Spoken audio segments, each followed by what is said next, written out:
My name is Barbara Fountain, and I am the founder and CEO of the Young Tongues, a peer-to-peer support group for young tongue cancer patients across the world. And I welcome you to another episode with another fabulous guest. Amelia returns to the podcast. Welcome back, Amelia. Hi, Barbara. Thank you for having me back again. Well, lovely to have you. So, for our listeners, we had you on in season 2. You were actually the last episode of the season. And at the time, we were just about speaking about you having some tests done for a possible recurrence. And since then, a lot have changed and a lot has happened. And we kind of wanted to fill everyone in. Can you take us back to, this was last summer, wasn't it? Where we stopped off. That's correct. So last summer in June, July time, I went in for another neck dissection, this time in kind of like the center of my neck, just under my chin, due to a possible reoccurrence following some PET scans, and they couldn't reach it to take a biopsy. So they thought surgery would be the best option. And had that neck dissection, and it revealed with the two kind of like areas of concern, both directly under my chin and at the very back of my throat, which was inside of the radiation zone where I had radiotherapy. The histology results came back up. Both areas were unfortunately cancer, so it had reoccurred again, less than a year after my last surgery in that October. So that was absolutely devastating news. But equally, it was hard to, you're kind of upset, oh my gosh, the cancer's come back. But at the same time, it has been removed. So it was, you couldn't have time to kind of digest that it had come back, because at the same time you have to use, they had removed it. So I hoped that was really it. Surely it should have been it after everything. And did they do any follow-up scans after that? Or what was the procedure that followed that? So that was, as I say, in like June, July time. And then in the October, I had another scan. So obviously having the 3 months checks like we all do, had another scan. And unfortunately, come October, it was realised that the PET scan had shown further areas of concern, thought to be cancer again. So just a year on, the cancer was back for a third time. And this time, it had spread from originally where it was on the left side of my tongue into my lymph node. So I had, like most of us, a partial neck dissection on the left, and just below my skull on the left, I had a huge lump. And just before the scan, I felt and noticed in the mirror the lump. So immediately I knew what the news was going to be. And it just confirmed my worst fears, that it was cancer on the left. But not only that, it had also returned under my chin again for a third time. And I was just truly devastated. I just could not believe what I was hearing, that after everything, all of that hard work and effort, especially with the radiotherapy, and here I was still facing cancer. That's not the news I was expecting. And this time they decided that surgery wasn't going to be an option. For one, on my neck, they felt if they had removed it once and it had come back again and again, that was likely to be the case. And the area under my chin, they couldn't get to easily because of the way they'd have to break my jaw in order to access it. They wouldn't want to take that risk. So decided. And I guess also with the potential for damage to your tissue after radiation, like things not healing very well. I just gonna rewind a little bit, because I just noticed we've rattled through things fairly quickly. Yeah. So if we take people back, can we just list? So when was your initial diagnosis? my initial diagnosis, after a lot of back and forth with the dentist from May, um, it was then when I went to my GP surgery in September that I got the diagnosis of tongue cancer. So you got your referral. Yes. Yeah. Yes. So yes. So just so people who haven't listened to the previous episode, you had some difficulties with getting a referral in the first place, like many of us do. Absolutely. And it was actually your GP that ended up Yeah. deciding, hold on, something's not right. We need to refer Yes. you. She was fantastic. With getting nowhere with the dentist, I gave up and went to my GP, and straight away upon seeing me, she referred me on. That was on the Monday, and on the Friday, I was having the dreaded biopsy of my tongue. And a week Very later, fast. really fast, and you just didn't have time to catch your breath. And even knowing that something was wrong, I still never in a million years expected it to be cancer. I've Never. None of us do. We're like, what? Tongue? No, You're kidding. like, what that? Is that thing? It just, Absolutely. and then when it's thrown at you, kind of what's ahead, you just can't get your head around it. It's like, what? So you're taking skin from elsewhere in my body, in my case, like most of us, my arm, and reconstructing my tongue. And that's like at least a 12-hour surgery. It's insane. Yeah. Insane. So you had your operation. I'm just gonna quickly say, do you have your email notifications on or something, or your email inbox open? Because we can hear the ding dong. Yeah. Okay. Right. It's off. There we go. Just, anyhow, getting back. So you got your diagnosis. As you said, you had the partial neck dissection. What type of glycectomy did you have again? Partial set. Partial glycectomy, followed by radiation. Which I hoped would have been avoided because just surgery, it's enough. But they didn't get the margins they hoped for due to the size of the tumour, so it was then radiation. So you got through the dreaded radiation, and then you were getting better, and that's when we sort of, oh no, and then you had sorry, I'm trying to get the timeline right. It's okay. I mean, when was your first recurrence after? It was in May when I had a PET scan that they realised something wasn't quite right. So within the year of your initial diagnosis? Within the year, yeah.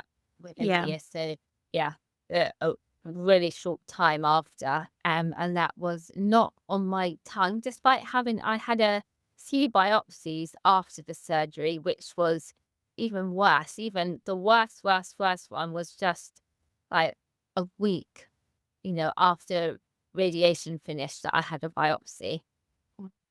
And that was awful. But at the same time, you think, if I've come all this far, it's just like, just one more. And that was awful. And luckily, that's come back all fine with my tongue. It was, further down, in this case, under my chin. And that's what the PET scan showed up as a possible area of concern. So they tried to kind of give a needle and ultrasound to do a biopsy, but they were just not confident in being able to reach the area. So decided surgery would be the best option. So and I went. Yeah. So so that takes us to summer last year.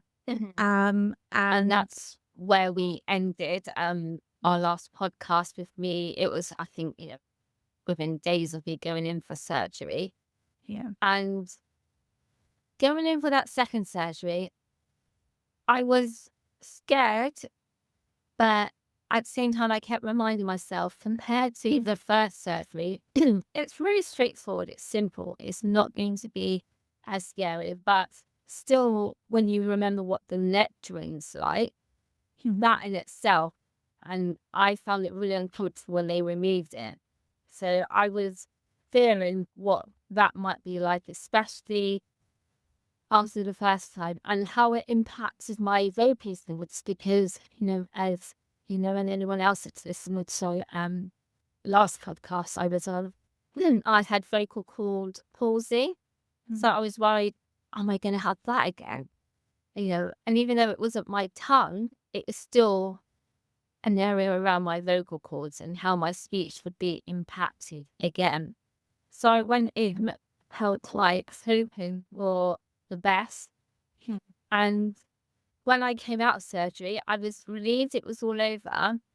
They kind of seemed to just got through it all, and it didn't seem as big a fuss as with Mm. their first surgery. And I kind of felt, maybe I was just making a mountain out of a molehill, and they just, said it was all fine and sent me on my way the very next day. And it was only a couple of days after the roof of my mouth started feeling really sore. And I was, So uh, just want to clarify, you had an operation on your neck, not inside your mouth. yeah, it was a neck dissection, but they said they would go through, like, into my mouth, Into the go mouth. to into the mouth to go to the very back of the throat and kind of neck dissection to kind of remove, whatever it was there under my chin. But you weren't expecting them to touch the top of your mouth, the Yes, roof of of your course. mouth. And I Okay. even checked with my partner if he had maybe has something different to what I had, and no, there was, to his knowledge as well as mine, there was no mention of any access via like the soft of the hard palate in the roof of your mouth. Maybe they'd used different terminology that didn't make sense, but there was nothing from memory at all. And when I looked over paperwork, that said access through the roof of my mouth. And even though it was robotically assisted surgery, again, it was not mentioned, the roof of my mouth. But from the research that I've done, it didn't seem to make sense of why they would need to go through the roof of my mouth when you can access, through the back of my That- throat and under my chin where they had done the neck dissection. So what is it that you felt at the top of your mouth? Like it's been scratched or? It felt like to mildly put it, a really deep scratch, and it was so painfully sore. And I couldn't understand why my mouth was so sore. I thought, well, at the very back I can understand, but why at the top? So I grabbed it to look in the mirror, and I was shocked at what I saw. Not only did it look hugely infected, I had a great big gaping hole in the roof of my mouth. And I wasn't even aware or told at all that I had had stitches in the roof of my mouth. Never mind that there was access going through that way. So I checked with my medical team, did I have stitches in the roof of my mouth? And again, the communication between hospitals isn't so good because I was under the care of one hospital, but I had my surgery at another. And they weren't sure if I had stitches in the roof of my mouth or not. And I never, still to this day, got a straight answer on that.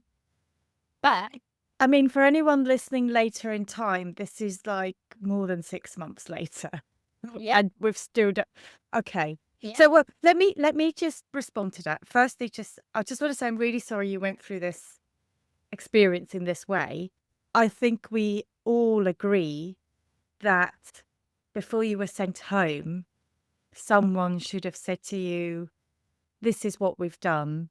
Or I vaguely remember, I say that because I was on a lot of drugs, but when I went home from my initial surgery, they gave me a lot of paperwork and I still mm, have the paperwork because that's how I know exactly that I had a partial glycectomy and it listed all the things that I mm, had. So, same. yeah, so it's crazy that that's not mentioned and that still nobody after questioning could get to the bottom of it. No, no, What happened to that? Because you said you sounded infected. Like, was it okay or? no, far from it. So I kind of flagged it to the medical team and obviously asked about stitches, never got a straight answer. And I said it looks infected. And they wanted to see, how I'd go. And I was like, no, I really need to see somebody. I'm really kind of not comfortable with how it looks and I can't eat or I think it's so sore. And I went in on the Wednesday thinking that, you know, they might just give me some antibiotics to clear it up, because if I didn't have stitches, then it's obviously just infected. And it seemed that um, whatever they had done, it was a nick maybe from the robot. And I had a great big hole in my mouth, and they couldn't stitch it because they said it wouldn't hold due to the damage from all the radiotherapy. So they would just have to just leave it. And they kept me in on IV antibiotics to help get the infection under control. And I then panicked, am I going to have the NG tube fitted again, for the third time? Um, I didn't know what to expect. And they decided they would just leave the hole to just repair itself, which I didn't know how that would be possible, because every time I would eat, food would get stuck inside and I'd have to rinse my mouth out, or my partner would have to like help to clear. It was awful. It was awful. And it just put me off eating. And I just felt embarrassed, that No, that's what I there's need to help. no, no, no. Absolutely nothing to feel embarrassed about, because I mean, you know that. I'm sure you know that. Nothing to, but also, But you can't help but just feel this was meant to be simple surgery. And yet I've got a hole in my mouth that nobody can explain. And I need somebody to clear the food out because I can't see it and reach it. yeah, yeah, I absolutely. It really might. It really sounds to me like, just chatting to you and listening to what you're saying, that the communication that was had with you even after just wasn't very good communication, Yeah.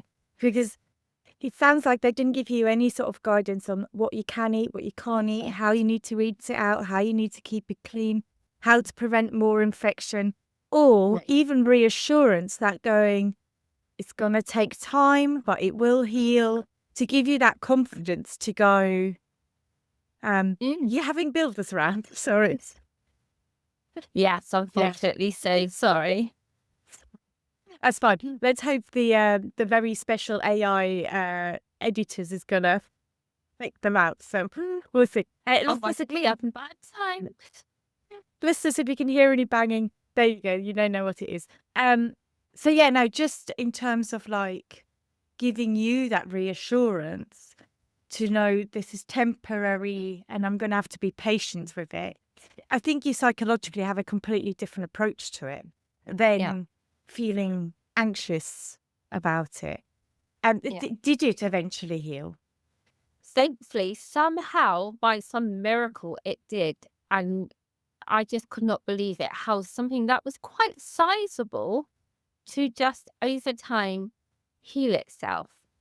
And you see now like a scarring in the roof of my mouth, but it's completely healed.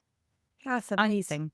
how the body does that amongst all the other wonderful things is crazy. But you're right, in the level of care compared to what I had the first time, it was very much like, in and out in a quick time, almost like, well, you know what you're doing, you've been here before, off you pop. But it wasn't enough. I had from the surgeon, he apologized that communication wasn't as it should have been, which I appreciate the apology, absolutely, but it doesn't change what happened. I just hope in what I said back to him, um, the case of what happened to me will not happen to others.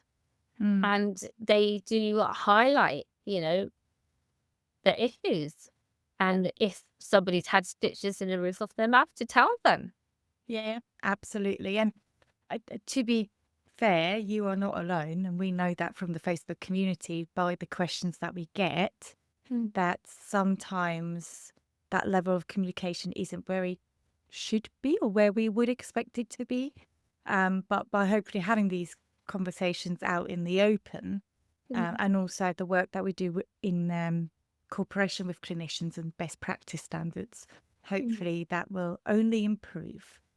Absolutely. We can only hope. Even listen to, your last couple of podcasts, when you had an expert on and you had this, and how much it changed for her and just seeking a second opinion.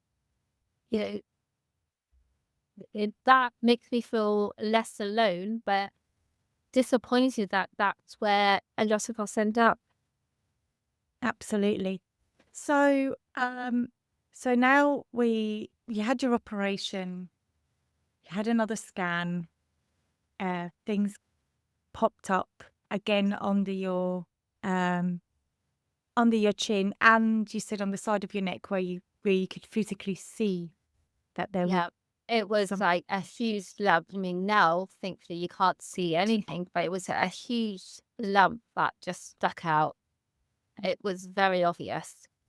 And so I knew what the results would tell me of that because I could see it. I didn't want to accept it, but I knew in my heart from what I could see and feel, it wasn't going to be good news. So when the results came back, it was cancer. I was not surprised, but I was surprised to learn that again back under my chin, it was cancer again. And they didn't mention it at the time, but also just kind of under my jaw on the right-hand side, that The opposite side. the opposite side. And so immunotherapy was decided the best way forward. Absolutely. So obviously they wouldn't operate again. Want to do something a bit different. I just want to caveat quickly for anyone listening who's fairly fresh out of first time treatment and they have something pop on their neck. It isn't always cancer. We Mhm. need to get it checked. We need to get it biopsied, but it also can be things like lymph nodes swelling up and down. Yeah. So I don't want you to listen this and straight away think it must be that, Mhm. even though we all know every fiber in your body will tell you it's that. But Mhm. as a reinsurance, I've had quite a few things pop up on my neck within the first couple of years of surgery, and each one of them was actually an inflamed lymph node. And I had a cold, and now they just pop up when I have a cold, and then they go away again. But as soon as you feel anything, take it to your team straight away. Don't wait. Get it checked out. Mhm. So, Thankfully. so immunotherapy is right on trend. We've been talking a lot about immunotherapy recently. So, what was that experience like for you? So, what kind of regime were you on? How often did you have it? How did you experience it? Mhm. So I so far have had 4 sessions. It started in December and I go every 6 weeks and it's just via an IV into the hand. Takes about 45 minutes to an hour. They flush it either side. And yeah, that is about it. And then you go on your way and come back in again in 6 weeks. That was all okay at the first kind of like session. I kind of left, feeling absolutely fine. It was only kind of approaching, I guess, or just after the second session, I started having a few symptoms. That being for me, sore mouth on the left side, full of ulcers and swelling. So it was really uncomfortable. Um, and after the second session, I was put on a course of steroids to calm the inflammation, so they delayed my immunotherapy, which terrified me. As much as I was in pain, it wasn't anything near as severe as the radiotherapy pain, and I didn't want to delay the immunotherapy, but I had no choice. I couldn't have the steroids and the immunotherapy. So they delayed it by a couple of weeks and had the steroids and had my third session and had a scan shortly after that. And when I got the scan results, it was said that the area on the left and under the chin seemed to be responding well and have shown that, it's decreased in size. But the area just under my jaw on the right looks to have increased. So it was thought, was it a different type of cancer? Maybe, surgery might be an option for that area. They didn't know what to kind of think. So they wanted me to wait and this was in February, so they wanted me to wait until May for my next scan to see how it's responding. And in that same like conversation, they mentioned about the possibility of looking to draw my pension early from work, 'cause I'm currently still working full time. And that sent me spiraling. So hold on. So this sounds like quite a kind of casual conversation, and then they kind of dropped, "Oh, have you looked into?" Uh, so what parent? What do you think? Okay, so I mean, it's a sensible discussion to have, but did they give you any other information in terms of this is why we think it might be a good idea for you to consider this? Like, were they putting a time on your clock or what? No. And that's much as I didn't want to hear it, that's what I needed to know, because if you're talking about pension, I'm reading between the lines and thinking, oh my God, you know, I know if you want to draw your pension early for health reasons, you need to be looking at having a year.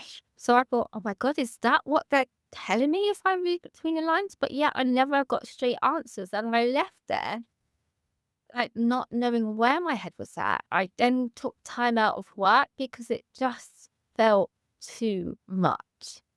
And I tried to process it at the same time doing all of my life admin and looking at where my pensions were from over the years of different employers.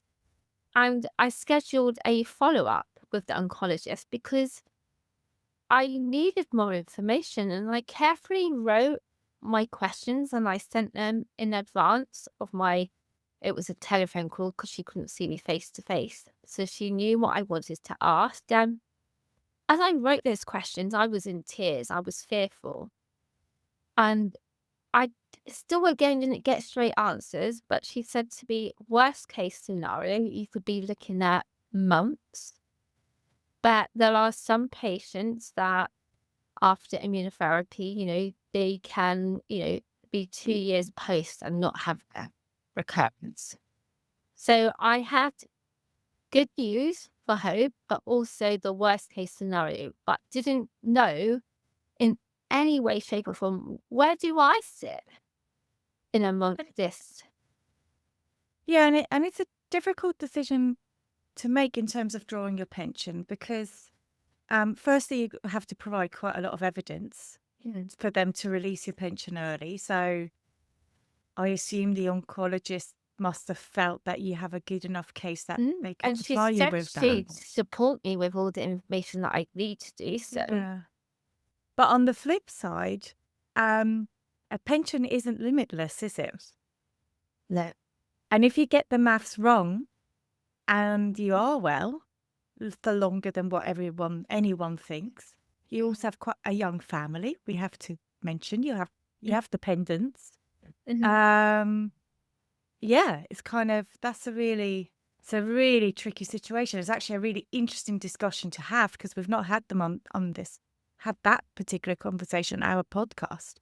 Mm. So how did you end up, like, what information did you take to make a decision on that? And what was your decision on that in the end? I was all over the place for a while. In one moment, I'm thinking, right, I need to look at, drawing my pension. This is it. I'm going to die. Oh my God. And I was inconsolable. In another moment, I was like, no, I'm not accepting this because they have not said those words to me. So how do we know? And this side, the left side, is responding well. So that's hope. And they can still surgically remove the right side. And under the chin is responding well, and that's the area they can't access surgically. So maybe that's good, but I can't wait until May to know how the immunotherapy is going and what's happening on the right side. That's impossible. How am I meant to live feeling like this until May? So I took the decision that I was going to push to have an early scan. Yes, I was scanned in February, but wait until May, that was just not possible for me. So I pushed and I said to them, I want to be scanned earlier. And at that time, my mouth started flaring up again and my tongue. And that terrified me with it being to come, because I was like, this feels like it did before I was diagnosed. Oh my God, I was convinced, had it come back on my tongue again. So I pushed for an early scan, and so they scanned me early. And those results came back as my tongue was clear. There was nothing kind of like for concern, but they could do a biopsy if I wanted, at which point I decided no, because I thought having a biopsy would put me at greater risk of infection. Whereas if they've done the scan and there's nothing untoward, I need to just accept that and just see over time with, doing all the mouth care with this and mouth rinse and all of that to see if it would improve. By which point, thankfully, it has, and I don't feel concerned. And he said the area on the left and under the chin is remaining stable, so it's not decreased anymore. But that's to be expected because it's only been a matter of weeks since the last scan. But thankfully, the area on the right side, albeit a very small reduction, it had shown a reduction in size.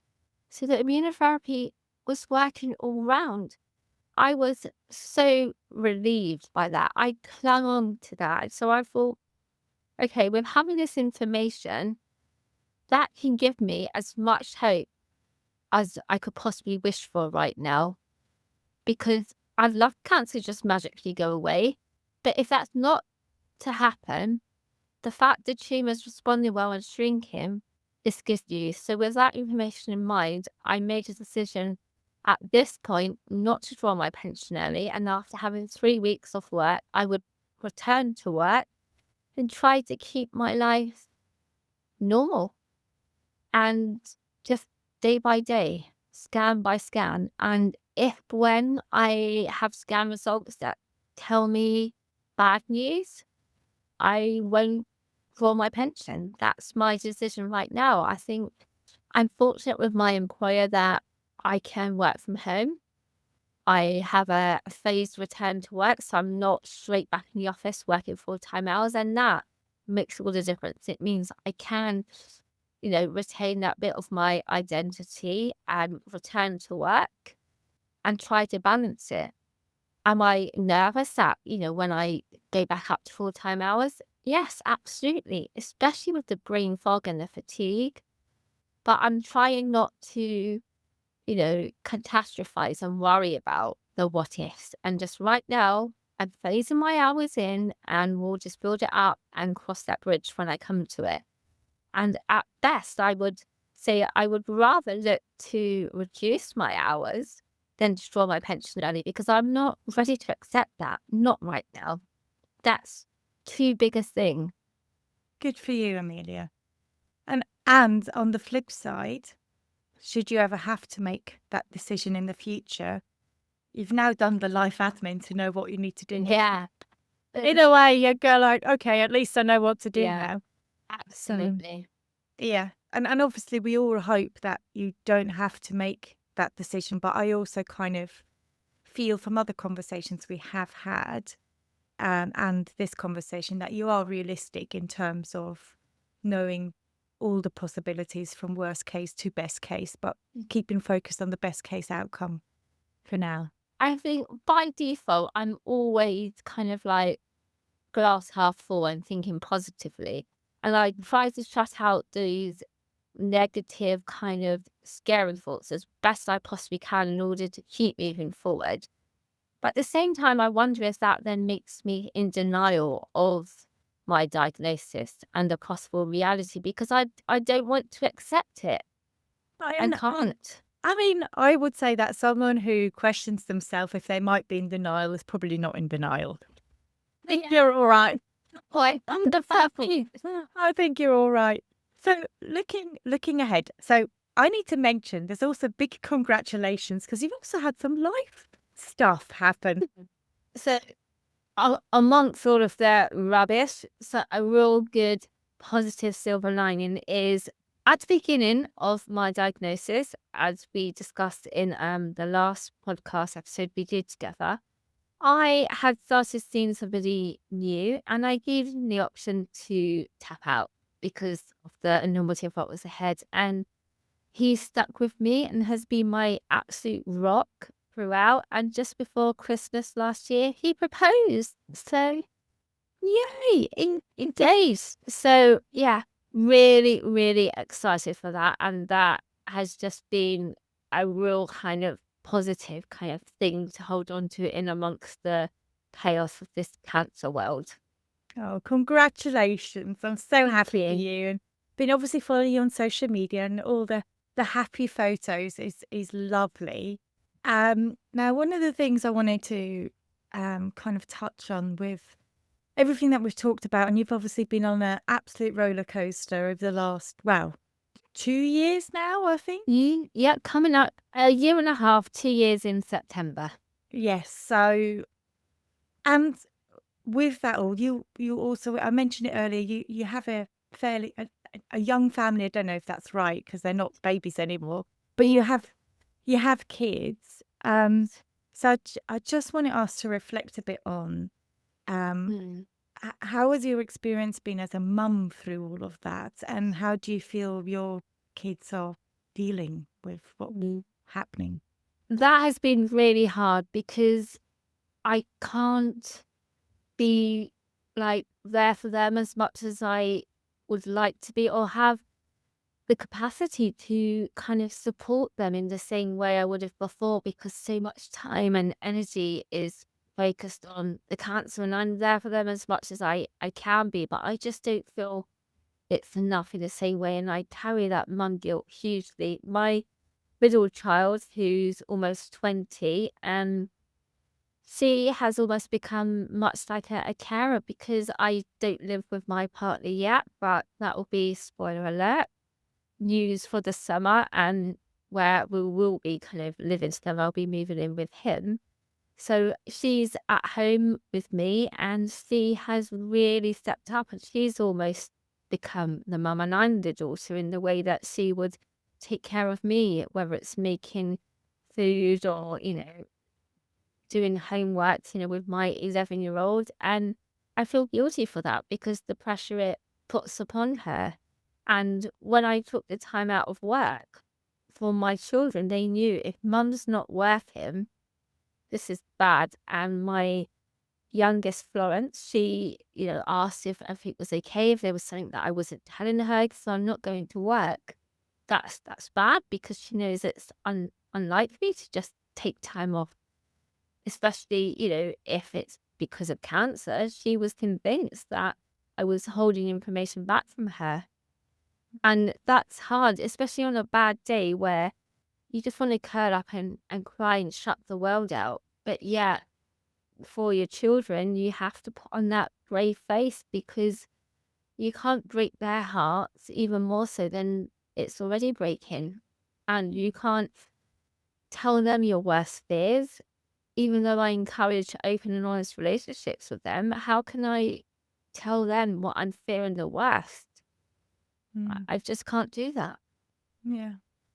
And have you been able to find some support, like being able to connect with other mums? And this isn't, young tongues related. I mean, like in the situation that you are with a secondary cancer, have you found some other charities or networks or made connections where you've been able to have chats about that? Because I would assume that's quite difficult in the young tongues because um, finding someone else with kids your age who also has Mm, secondary, is it's so much rarer. mm, Um, and it being a global community as well. Or maybe you have found someone in the young tongues. I mm. don't know. I mean, you're right. It's difficult. So on one hand, when you kind of search for people, like that have your cancer, you look at people's necks, look at their arms, look at their face.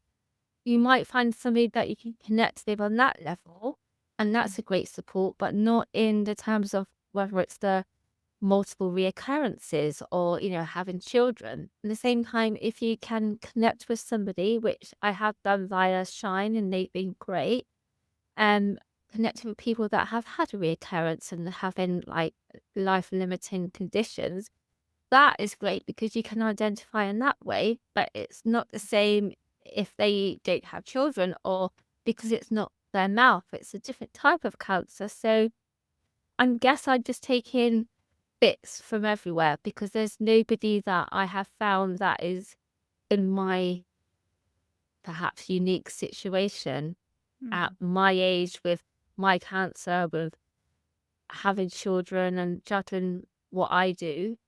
So yeah, it's bits from everywhere. Absolutely. And I always big up Shine Cancer Support in the UK. They are Mm, absolutely brilliant. They mm, supported me when I was going through my treatment many years ago now. I just realised, oh God, time's going really fast. But yeah, no, they are fantastic and they have really great resources. mm, Um, I think you mentioned to me you're in their Circles program because they do have specialist mm, Circles programs, which I would encourage anyone in the UK to look up. Um, mm. and I think they are especially specialized for secondary cancers and also a lot of I always really appreciated they're very practical. Yes, absolutely. I completely agree with everything you just said. And being part of their Circles program and the group that I'm in, we've only had 3 sessions so far, but already I feel, yeah, that's a long-term friendships amongst us right there because the bond that I feel we already have is so meaningful. And Mm. every day there's messages on our WhatsApp group, and that is a real source of support. And I'm so grateful to have, found that and been accepted onto.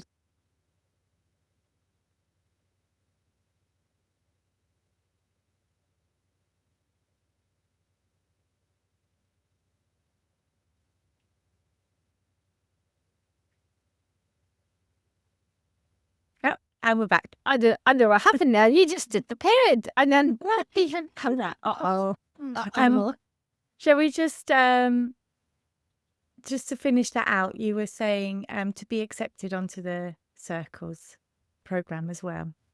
Yes. So with that life limiting condition or just a terminal diagnosis, which maybe it's my lack of acceptance. I struggle to see myself fitting into that, but at the same time, I realize when you put my situation on paper, how would I not fit into that? But then the enormity of that terrifies me to think, oh my gosh, life limiting. Mm. But reality is that probably is the case. And that's so hard for me. So hard because if I start thinking like that, I question why am I working? Why am I not, ticking off my bucket list and living life at 100 miles per hour? Yeah, but life limiting can mean many different things, and especially in cancer care. I mean, we see it more with other cancers than head and neck cancers, but there are other types of cancers where people can live for years. And I guess in a way, and that's where I understand your hope and where this comes through, because immunotherapy is still really new for our community. Mm, We just don't know what it can give us. And also, immunotherapy isn't the only other new treatment now. There mm, are other things which are available in clinical trials and so on. So mm, I think, honestly, I think as long as you feel comfortable with the choices that you're making, you're doing the right thing, you know. mm. And when you and if it's no longer the right thing and you want to Change draw your it. pension, then you can change it at any time. So Thank I you for that. I Thank really you. hear you. Um, And so that's I get what makes a difference from, not for want of a better way, everyday people, but people that really know in our community, in the whole cancer community, that say stuff like that. That's what I need to be reminded of because you feel less alone when you hear that from people within the community, but to kind of just give yourself a hug to realize whatever decision you make today, you can change tomorrow. It's not a finite decision, and that's okay. absolutely. So just to close out, reflecting on your experience of the past 6 months, if anyone's listening who is also going through recurrences, multiple recurrences, what's the thing that you would like them to know, or what's the thing that you would have liked to have changed about your own experience that would have made it a bit easier? First of all, sorry, anyone that's going through a recurrence, I would just want to hug them and tell them,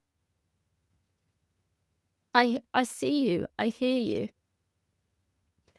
And I think for me, I just don't know, because none of us want to ever have cancer, never mind have a recurrence, because when you battle so hard the first time, that's meant to be the end. It's not meant to come back again.